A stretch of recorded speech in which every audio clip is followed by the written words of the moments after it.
앞에서는 이단에 대한 경계를 당부해 왔다면 여기서부터 하나님의 자녀됨의 자긍심과 사죄에 대한 감격을 확인하므로 천국의 백성됨의 기쁨과 이단과 관련 없는 하나님의 자녀됨의 감격과 확신을 좀 더 적극적으로 격려합니다.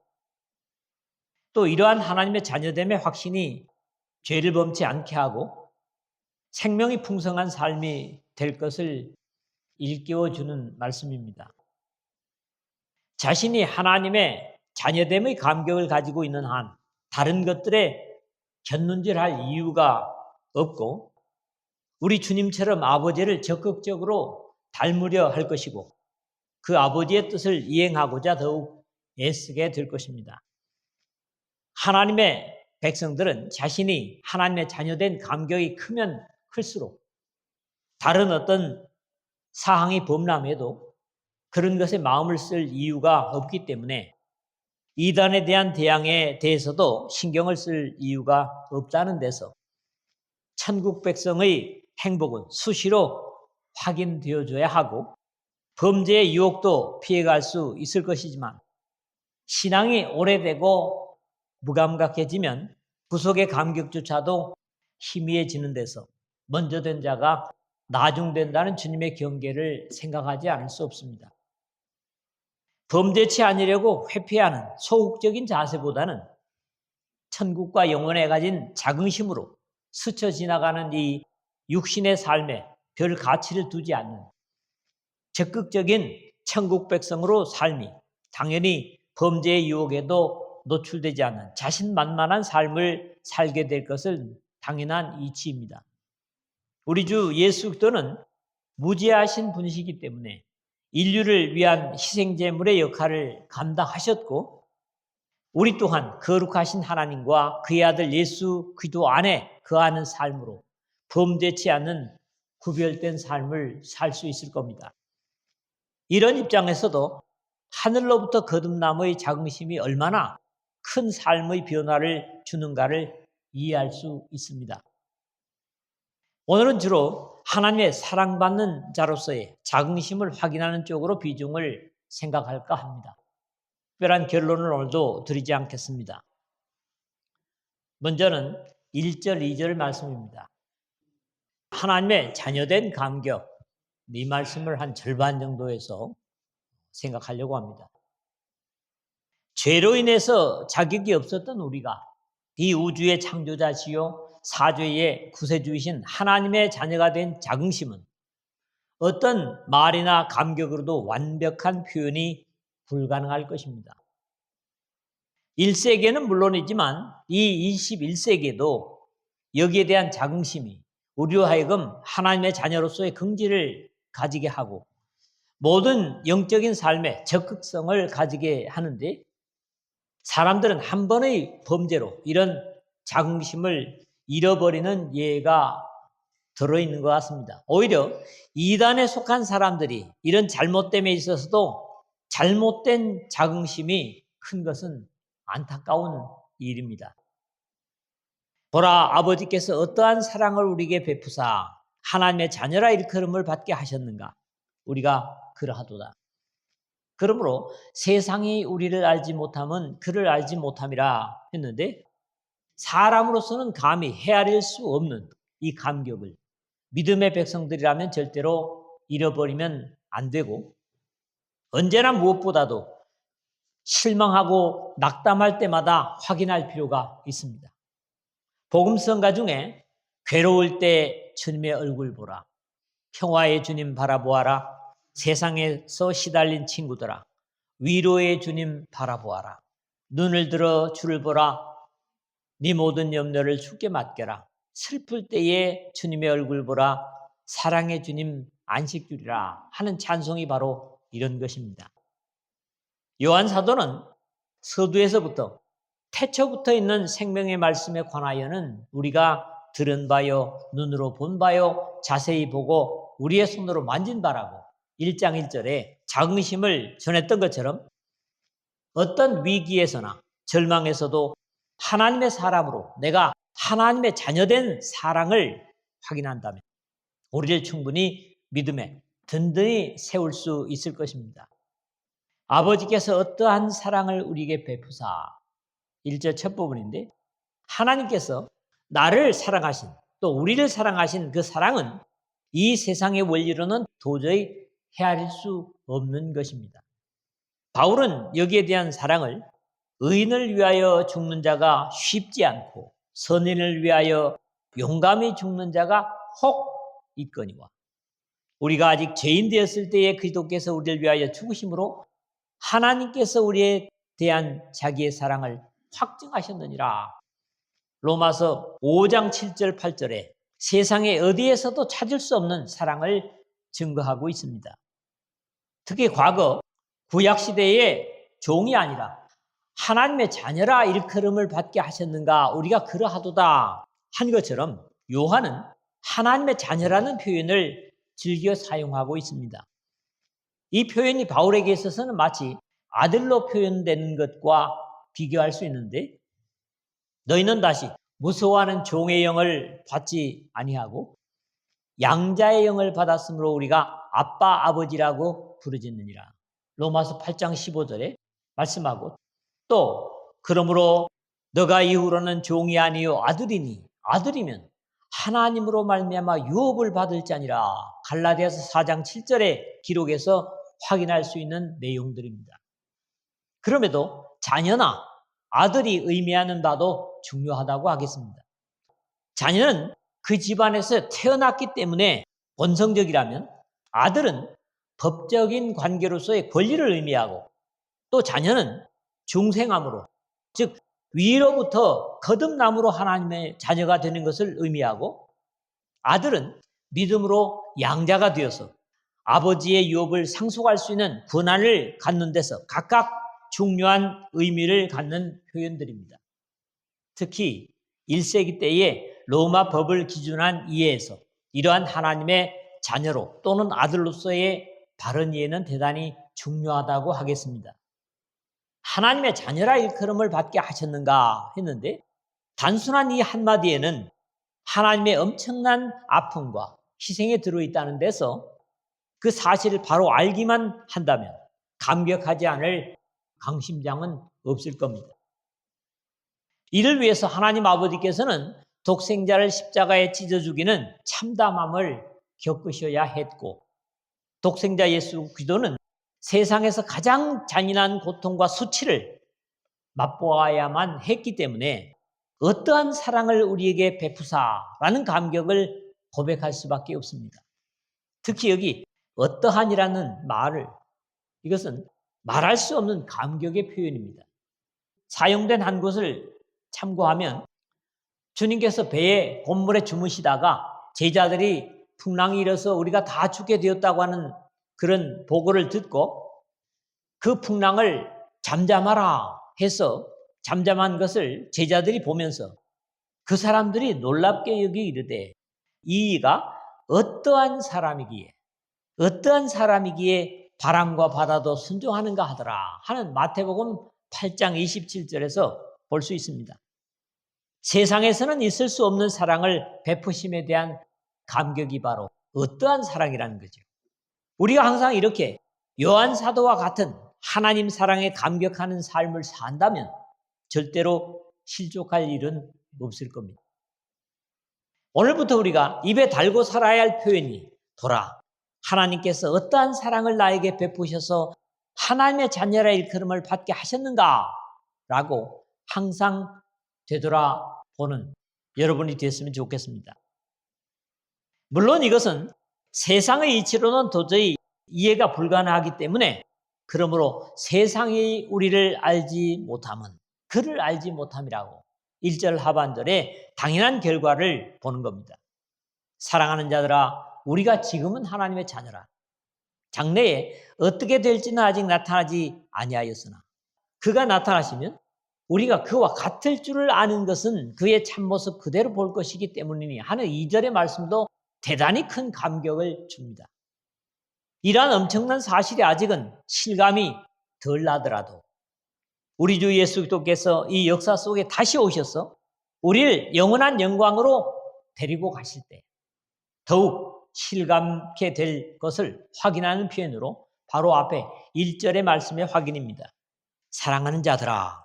그런데 앞에 2장 7절에서도 사랑하는 자들아 했지만 이것은 단순히 요한 사도의 사랑의 고백이보다는 전체적인 맥락에서 볼 때 하나님의 사랑받는 사람들아 라는 표현으로 들립니다.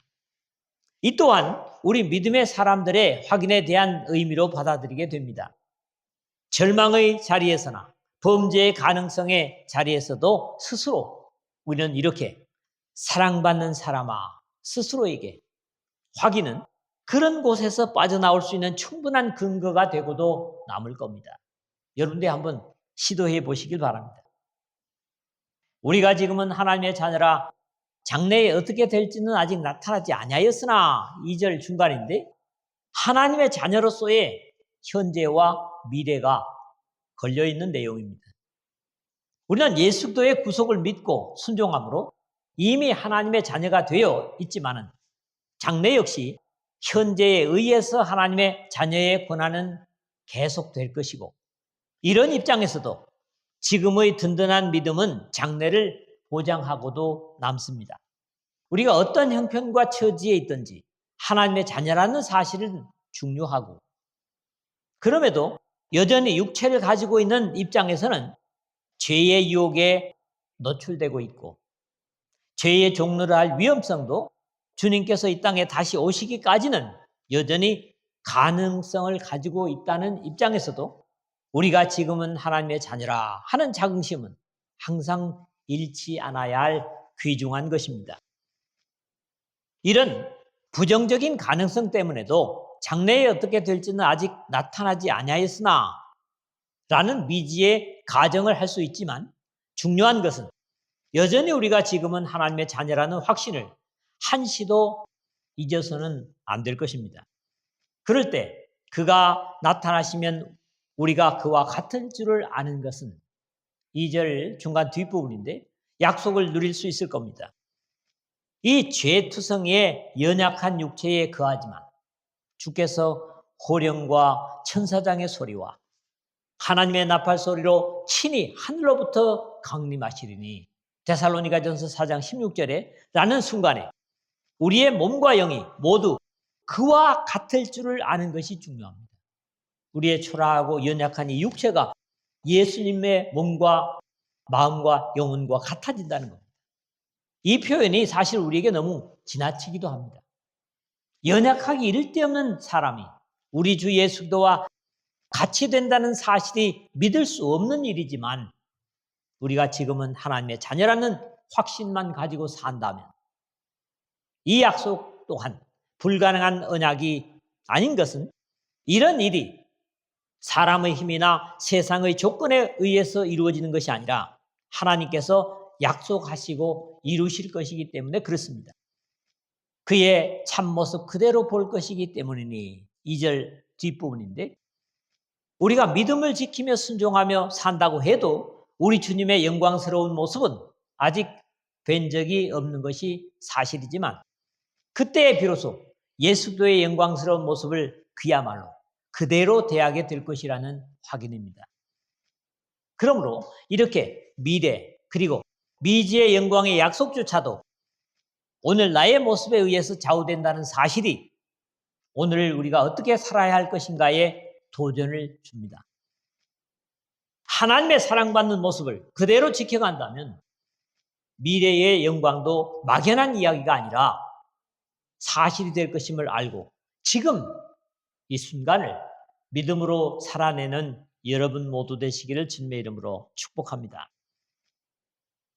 두 번째로는 3절, 4절입니다. 여기는 두 절이지만 그 앞뒤가 전혀 의미가 다르죠. 하나님의 자녀된 삶을 요한은 강조하는데 하나님의 헤아릴 수 없는 사랑을 입은 주님의 백성들이 자연스럽게 가지는 삶이 당연한 것이 오늘 두 번째 나누는 내용입니다. 그렇지 못하다면 역시 하나님의 자녀됨을 의심해 볼 수 있는 안타까운 의미도 이 말씀은 가지고 있습니다. 주님께서 두 번째 재림하실 때 주님과 같아질 것에 대한 소망을 가진 사람이라면 당연히 주님의 거룩하심과 같이 자신을 죄로부터 지켜가야 하는 것은 어린아이일지라도 알 수 있는 사실임을 요한은 연이어 우리에게 강조하고 있습니다. 주를 향하여 이 소망을 가진 자마다 이렇게 시작하는데, 우리가 어디에 그리고 무엇에 소망을 두느냐에 따라서 우리의 삶의 모양이 바뀌게 되어 있고, 오늘 또 우리가 진정한 그리스도인이라면 당연히 나를 나되게 하시고 또 우리를 자신의 영광과 같이 변화시켜 주실 우리 주 예수 그리스도께 소망을 두는 것은 당연합니다. 진실되게 오늘 나는 무엇에 소망을 두고 사는가 점검하는 것은 이 소망에 따라 나는 움직이고 나의 미래가 결정될 것이기 때문입니다. 분명 나는 주님을 향하여 이 소망을 가진 자인가? 라는 질문에 당연히 아멘이라고 확신할 수 있기를 바랍니다. 그의 깨끗하심과 같이 자기를 깨끗하게 하느니라 3절 하반절인데, 이렇게 주를 향하여 이 소망을 가진 자라면 당연히 자신을 가다듬는 매무새도 거기에 따라 움직이고 달라질 것입니다. 예수 그리스도께서 죄가 없는 무죄하신 분이시기 때문에 나의 사죄의 역사를 이루실 수 있었다면, 그래서 이 우주 사이에 어떤 존재도 주님의 사죄에 대해서 이의를 제기할 수 없었다면, 오늘 나 또한 그의 거룩하심을 본받는 것은 당연한 목표요 자세일 것입니다. 나 스스로를 위해서 영적으로 나 스스로 할 수 있는 것은 당연히 아무것도 없습니다. 그러나 나를 위해 희생의 피를 흘리신 그 거룩한 희생을 본받아 나 자신을 그 깨끗하신 주님에 맞추는 것은 오늘 내가 할 수 있는 믿음의 자세인 겁니다. 그렇지 못한 사람에 대한 평가를 죄를 짓는 자마다 불법을 행하나니 죄는 불법이라 4절인데, 모든 죄는 불법이고 불법은 죄다 하는 요한의 증거는 앞에 3절에 주님의 깨끗하심과 같이 자신을 깨끗게 하는 사람과는 반대의 모습을 봅니다. 여기 나타나는 표현의 또 다른 특징은 죄를 짓는 자마다는 죄를 범하는 자마다라는 표현보다 좀 더 적극적으로 어떤 계명을 어기게 되는 수준을 지나서 죄를 창조하는 이라는 의미를 갖습니다. 앞에 2장 29절에 너희가 그가 의로우신 줄을 알면 의를 행하는 자마다 그에게서 난 줄을 알리라는 내용과 대조적인 것을 봅니다.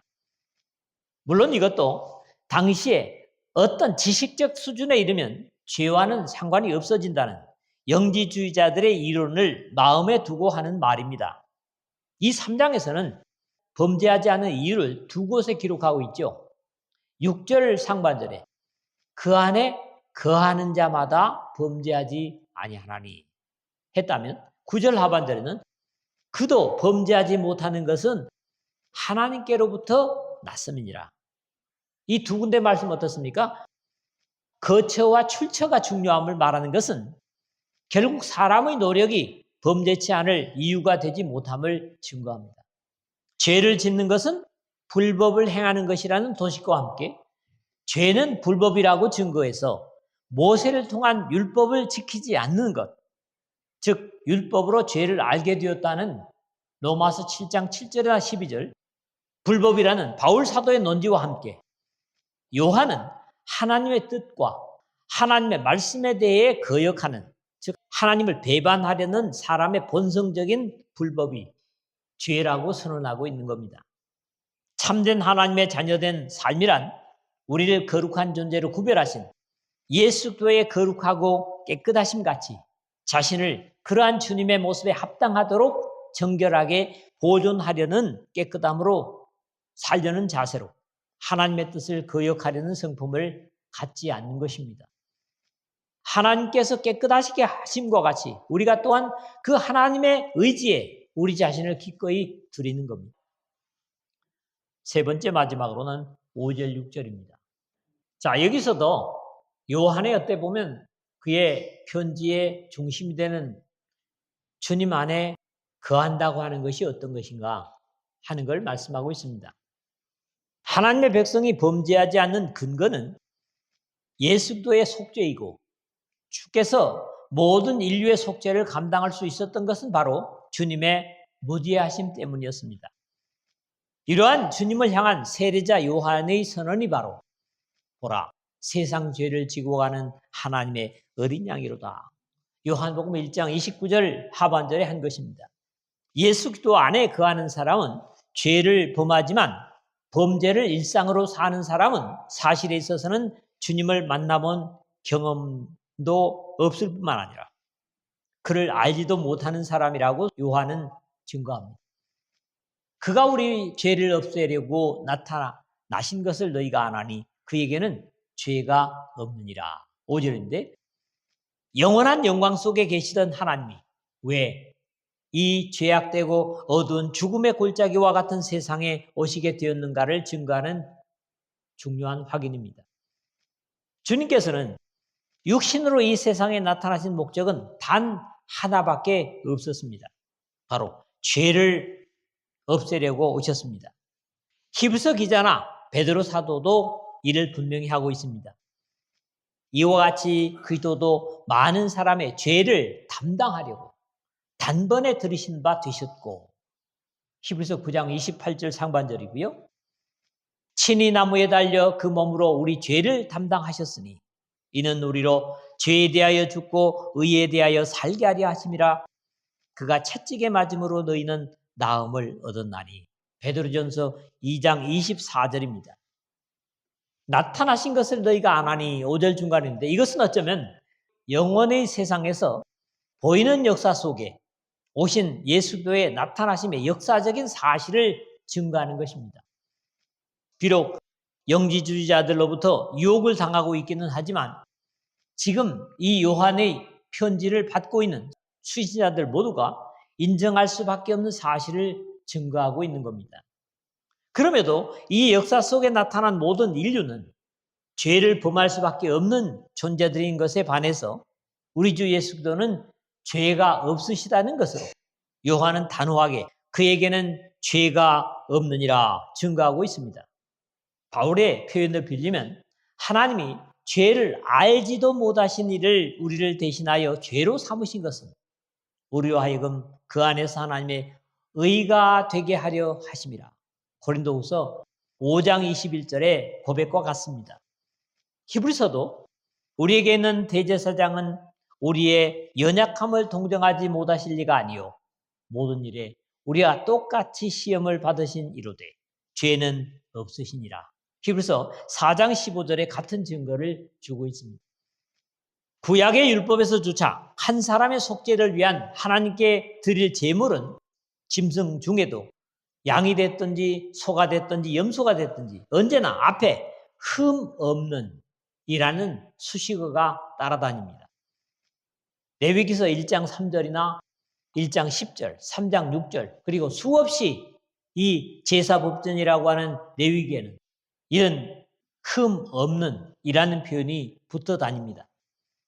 그 안에 거하는 자마다 범죄하지 아니하나니 범죄하는 자마다 그를 보지도 못하였고 그를 알지도 못하였느니라. 이제 6절인데 이제 여기는 오늘의 결론 같은 말씀으로 한 구절 속에 긍정과 부정이 함께 쓰이고 있습니다. 그 안에 거하는 자마다 범죄치 아니하나니 첫 부분이죠. 결국 우리 신앙하는 사람들의 가장 확실한 보호처는 그 안에 거하는 이라는 요한 사도의 가르침입니다. 바로 주님 안에 사는 겁니다. 다시 요한복음의 기록으로 이를 확인할 필요가 있습니다. 내 안에 거하라. 주님께서 하신 말씀이죠. 나도 너희 안에 거하리라. 마치 상대적으로 들립니다. 가지가 포도나무에 붙어 있지 아니하면 스스로 열매를 맺을 수 없음 같이 너희도 내 안에 있지 아니하면 그러하리라. 나는 포도나무요 너희는 가지라. 그가 내 안에 내가 그 안에 거하면 사람이 열매를 많이 맺나니 나를 떠나서는 너희가 아무것도 할 수 없습니다. 사람이 내 안에 거하지 아니하면 가지처럼 밖에 버려져 마르나니 사람들이 그것을 모아다가 불에 던져 살았느니라. 너희가 내 안에 거하고 내 말이 너희 안에 거하면 무엇이든지 원하는 대로 구하라. 그리하면 이루리라. 요한복음 15장 4절에서 7절 말씀입니다. 그 안에 거하는 자마다 범죄하지 아니하나니라는 오늘 본문의 내용처럼 죄를 범하지 않을 수 있는 확실한 약속은 물론이고 동고동락의 임마누엘에서부터 열매를 맺는 일은 물론이고 버림을 받지 않을 튼튼한 거처요. 기도의 응답의 확신까지도 오로지 예수 그리스도 안에 거하는 것이라고 요한은 증거하고 있습니다. 신앙하는 사람이 그래서 예수님 안에 사는 것이 이렇게 중요한 겁니다. 범죄하는 자마다 그를 보지도 못하였고 그를 알지도 못하였느니라. 6절 하반절인데 이제 이 절반은 전혀 반대의 모습을 경계하고 있습니다. 전반절이 그 안에 거하는 자마다 범죄하지 아니하나니 했다면 여기서는 반대적인 의미이기 때문에 당연히 그 안에 거하지 아니하는 자마다 라는 주님과 함께 살지 않는 것을 전제로 하는 겁니다. 그런 이유에서 범죄할 수밖에 없고 그런 사람들은 그를 보지도 못하였고 또 그를 알지도 못하였느니라 했지만은 물론 여기 보고 아는 것은 육신적인 것을 의미하는 것은 아닙니다. 바로 영적인 것을 말하고 있죠. 오늘 우리가 기도인의 증인이라고 하지만 육신적으로 주님을 본 사람은 없습니다. 그러므로 이론은 간단하죠. 우리가 여전히 기도 밖에 있는 사람이라면 예수 그리스도를 보지 못하였고 알지도 못한 사람들이기 때문에 여전히 죄 가운데 거할 수밖에 없습니다. 우리가 하나님의 헤아릴 수 없는 엄청난 사랑으로 하나님의 자녀라고 지금 살고 있고 비록 초라하고 연약한 육체로 아프기도 하고 힘겹지만은 예수님께서 이 땅에 임하실 때 그 예수님의 영광스러운 모습과 그대로 같아질 것이라는 이런 자긍심. 그래서 내가 지금 우리가 하나님의 자녀라고는 확신을 가지고 살 때 미래에도 영혼에서도 하나님의 거룩한 영광스러운 아들, 딸로 살게 된다는 것. 이런 신앙의 자긍심이 범죄치 않게 하고 하나님의 의를 행하게 하는 그런 동력이 된다는 것. 여러분도 잊지 마시고 항상 예수 그리스도 안에 거하셔서 범죄보다는 하나님을 사랑하는 또 하나님의 사랑받는 그런 자녀로서의 기쁨과 감사를 가지고 의무가 아니라 자발적인 감격의 신앙이 되시기를 주님의